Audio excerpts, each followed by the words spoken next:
Bonjour et bienvenue dans un nouvel épisode du podcast Chrétien 3.0, le podcast qui explore les questions de foi et de spiritualité en lien avec nos vies quotidiennes. Je suis Philippe Cavin et je vous invite à vivre une pause introspective, une pause pour prendre soin de soi. Aujourd'hui, nous allons parler amour, parce que aimer est épuisant et ressourçant.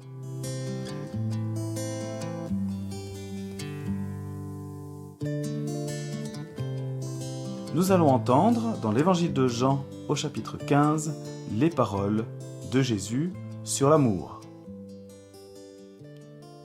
Je vous aime comme le Père m'aime. Demeurez dans mon amour.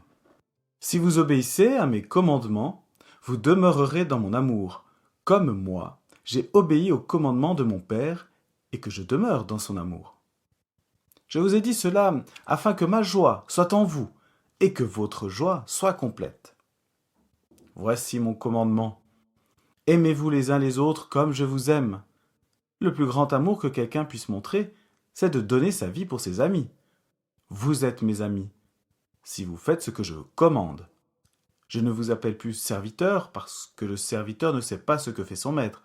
Je vous appelle ami parce que je vous ai fait connaître tout ce que j'ai appris de mon Père. Ce n'est pas vous qui m'avez choisi, c'est moi qui vous ai choisi. Je vous ai chargé d'aller, de porter des fruits et des fruits durables. Alors, le Père vous donnera tout ce que vous lui demanderez en mon nom. Ce que je vous commande donc, c'est de vous aimer les uns les autres.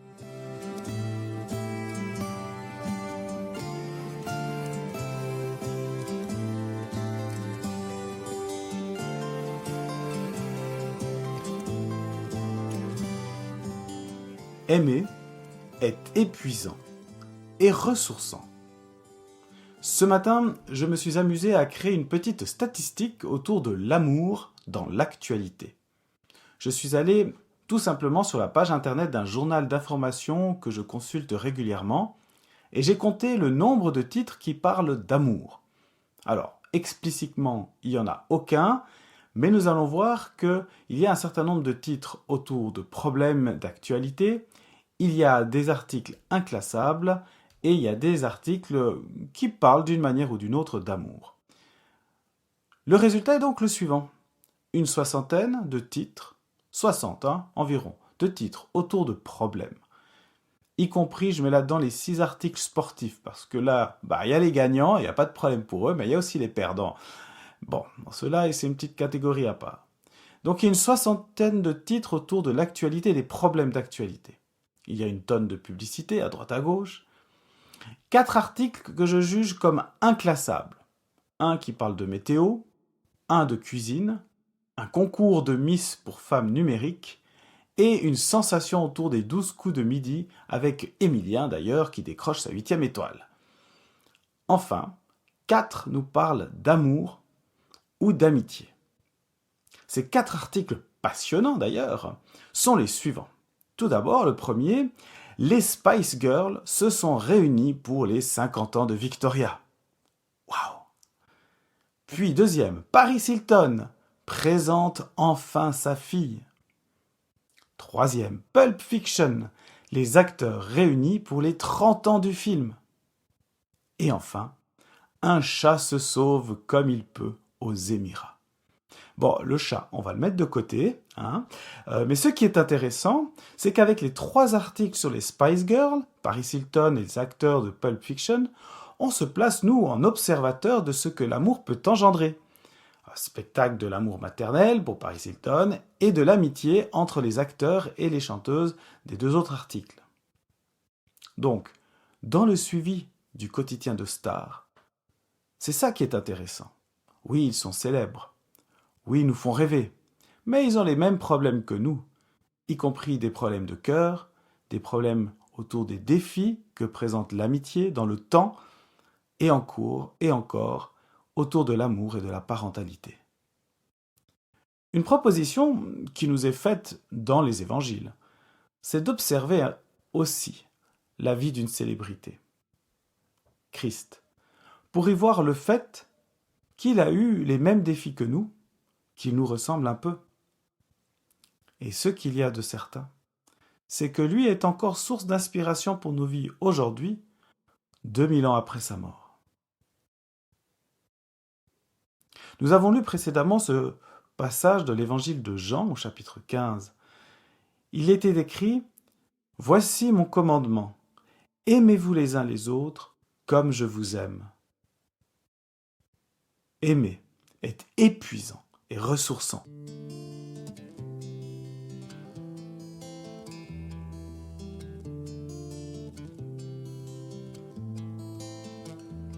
Oui, aimer est épuisant et ressourçant. D'un côté, aimer demande de l'énergie, de la patience et parfois de la vulnérabilité. Cela peut être épuisant parce que nous investissons beaucoup de nous-mêmes dans les relations, ce qui peut aussi amener à de l'anxiété, du stress ou de la déception lorsque les choses ne se passent pas comme prévu. Et oui, plus les personnes sont proches, plus l'énergie requise est importante. On est plus vulnérable car on se livre plus, on est encore plus transparent et on a moins de filtres ou de protection. Dans la sincérité et la proximité, on peut plus vite être déçu, blessé, se sentir trahi. Et ça, quand ça arrive, c'est épuisant. C'est épuisant parce qu'on a travaillé encore et encore à la relation et on a eu beaucoup de plaisir à le faire. Mais cela nous demande encore plus d'énergie pour la rétablir, la renforcer, la travailler encore et encore. On aura peut-être envie à un moment donné de baisser les bras, d'abandonner parce qu'on est juste trop fatigué. Mais pourquoi, quand on est en conflit avec nos proches, on n'arrive plus à faire abstraction de cela et que ça nous prend autant la tête que ça? Pourquoi? Pourquoi ça occupe tout notre esprit quand cela arrive? Peut-être même jusqu'à nous paralyser. Eh bien parce que l'amour peut être incroyablement ressourçant, tout simplement. Parce que l'amour nous apporte la joie, le bonheur, un sens de connexion profonde avec d'autres. L'amour peut nous motiver à être de meilleures personnes, à surmonter les obstacles, peut nous donner de la force dans les moments difficiles, illumine nos vies, dans le partage et la complicité. Si on est si proche de telle ou telle personne, c'est bien parce qu'on a vécu de tels moments porteurs de joie et de bonheur. On s'en souvient, on l'a vécu, et on aspire à en vivre d'autres. Car nous savons, c'est là que nous pouvons véritablement être ressourcés. Oui, l'amour est véritablement ressourçant. Et c'est cela que le Christ nous invite dans ce passage. Il le sait. L'amour peut être tout autant épuisant que ressourçant. Pourtant, c'est ce chemin qu'il emprunte. C'est ce chemin qu'il aspire à nous inspirer. Il est intéressant de voir qu'il ne dit pas ici « aimez-moi », mais bien « aimez-vous les uns les autres comme je vous aime ». Il se pose en source d'inspiration et il nous défie d'entrer dans cette dynamique ressourçante et parfois épuisante.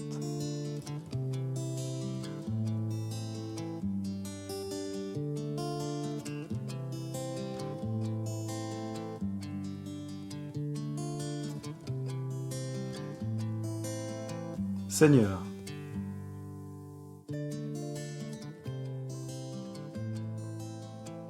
merci parce que tu t'es investi dans cet amour pour nous. Peut-être est-ce que dans cette relation d'amour que tu as avec nous, eh bien, tu es ressourcé. Et peut-être que nous te fatiguons aussi, nous t'épuisons. Et pourtant, tu nous aimes. Tu nous as tout offert. Merci parce que lorsque je regarde autour de moi et que j'observe la vie, je te vois à l'œuvre. Merci pour le Christ qui nous inspire et qui nous invite sur ces chemins. Chemins qui ont des hauts, qui ont des bas, mais ces chemins qui sont porteurs d'amour, d'espérance, de vie. Je ne suis pas parfait, je le reconnais. Et parfois, je trébuche sur ces chemins d'amour. Parfois, j'ai de la peine à reprendre ces chemins. Aide-moi. soutiens-moi. Pour que les chemins d'amour que j'emprunte soient source de ressourcement, de joie. J'ai besoin de ton aide, j'ai besoin de ton inspiration. Renouvelle en moi cette force pour aller de l'avant. Tu nous invites à demeurer dans ton amour. Eh bien, encore aujourd'hui, c'est cela que j'aspire, demeurer dans ton amour, source de joie, source de ressourcement. Amen.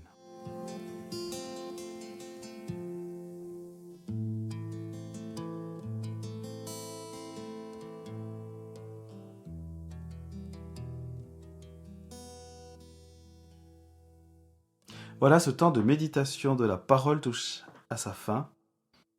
Alors que vous allez reprendre le chemin de vos activités, je vous invite à réfléchir à ce moment, à cette relation d'amour qui est peut-être pour vous source de ressourcement dans lequel vous allez encore vous investir. Et lorsque vous aurez pensé à cet instant, à ce moment, à cette relation, eh bien prenez le temps de réfléchir aussi à la manière dont vous pourrez renforcer cette dynamique d'amour.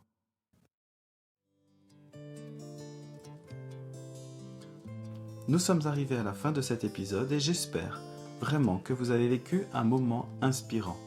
À tout bientôt et belle suite de journée.